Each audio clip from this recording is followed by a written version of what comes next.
क्या आपको भी लगता है कि अगर आपके म्यूचुअल फंड का NAV ज़्यादा है मतलब उसका परफॉर्मेंस बेहतर है? No, it's not so. A fund with an NAV of 500 may not necessarily be better than a fund whose NAV is 50. NAV एक फंड का नेट एसेट वैल्यू बताता है, उसके पोटेंशियल रिटर्न्स नहीं. A mutual fund consists of several investors who invest their money and are then allotted units at an NAV.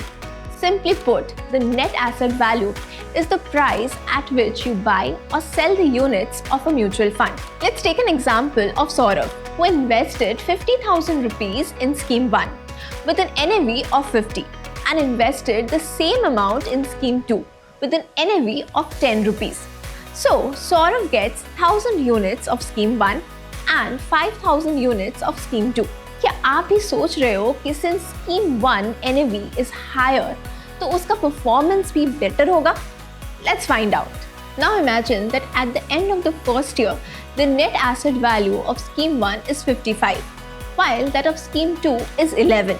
However, if you calculate, the returns for both the schemes are 10%.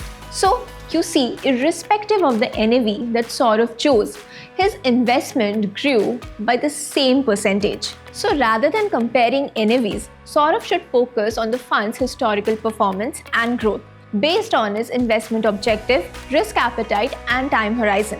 Isn't it simple? Stay tuned, and for more such investor education videos, follow UTI Mutual Fund. India, invest karo.